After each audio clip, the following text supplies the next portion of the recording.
All right, let's just say that you're in Planning Center. A few items that I missed, so we're going to call this part two, is adding people and creating services. So if you don't have all these pre-built upcoming services, you're starting from scratch.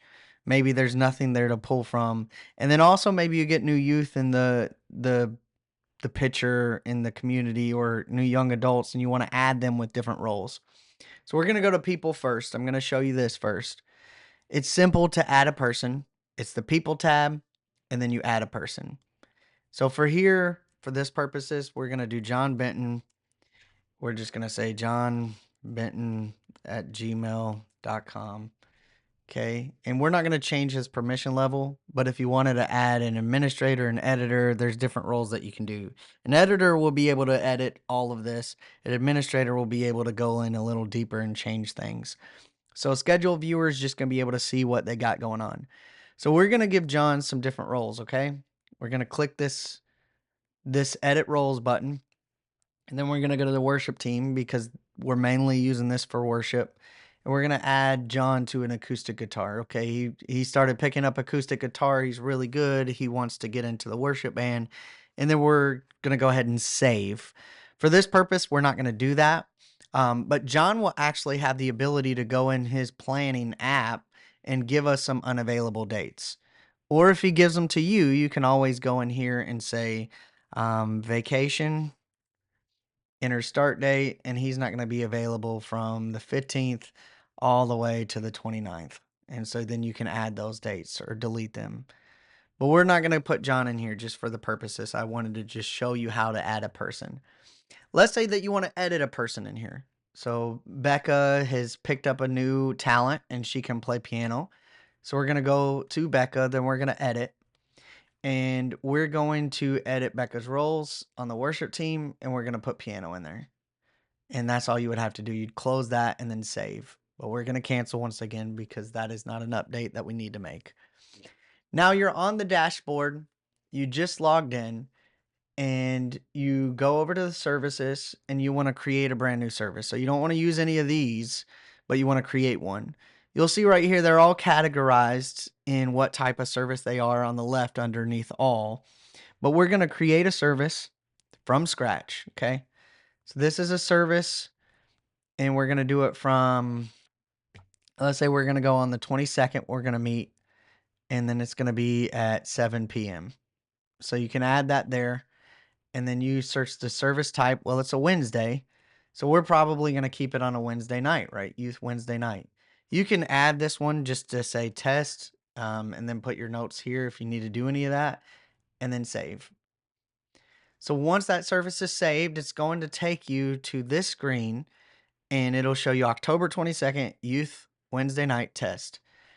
Now we're going to add in a header just to kind of explain what we're going to put in there or the order of service. So worship is first. We want to add that in. I don't worry about the times. It's not really necessary. We're not on a time limit usually on youth or young adult services. So we're just working with the order of service. So we added our header for worship. We're going to add an item next. When you add the item, you're going to click on this song tab. And there's a whole library of songs that we already have that we've been practicing. You can change this to 100 per page and you can see every single song that we have. But we're going to sing Goodness of God. Okay. And then, so I'm going to go ahead and save that. You'll see that it put it in an A flat key. And then we're going to add one more song. We're going to add Our God, default key B. So that's great. Now we're going to add some people into the mix that are going to help us sing and lead. So we're going to go to the people tab. Then we're going to click on worship team. And then we're going to add our vocalists. So we're going to have Matthew Jordan and Sophie lead for us on the vocals. But then we want to add somebody in piano or keys. They're about the same, but I think I put people in keys and piano together. But let's just say that you want Harry to do the keys and then you want Cade to do the guitar. And it'd also be nice to have a drummer, so we're going to put Gray on drums. You could save this now at this point. Or actually, it automatically saves. But if you wanted to send invites to them, you just press this send invite tab and it'll give them on all an email, and then they'll be able to go in and practice from their charts app. Okay, so let's go back to order. We got people in order. We got the time. You see these question marks. That just means 5 people haven't accepted their roles yet. Now, maybe you're like, well, these songs, I don't really want to sing them in those keys or play them in those keys. You can change the default key here, but that's not going to make a difference. So I don't want to walk you through that. But what you're going to do is click charts like I did in the previous video. If you missed it, go back to the previous video, but I'll give you a breakdown really quick here. Charts will give you both songs and the charts for them, the chord charts. This little hamburger opens up the side menu showing the order of service.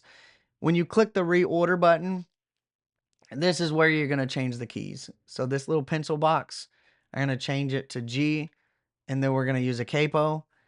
And so we changed our God to G, and we're going to change goodness of God to the key of G, and we're going to save. Now when your musicians pull up their sheet, it's going to look like exactly like this. They're going to have those same chords, and they're going to be able to play that. So when you exit out of charts, you'll go back to your order service and see that everything changed.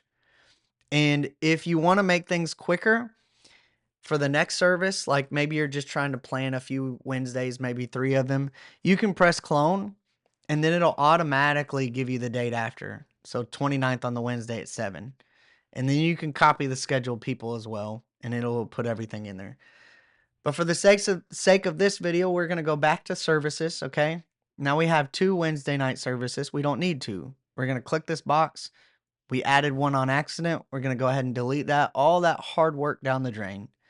But you'll see here, Youth Wednesday nights, it categorizes them. Make sure you have a few Wednesdays going out. You see already on this Wednesday, one person's accepted their role. On Sunday nights, you'll see that you can plan them out. Thursday nights for young adults, you'll see that you can plan them out. We don't have anything for international on our side or youth Sunday morning. That's when Sunday, our youth lead. I like to build out a schedule on our side as well. But hopefully that helps you in the planning app. So this is just part 2 to add people and to create a service from scratch. Thank you.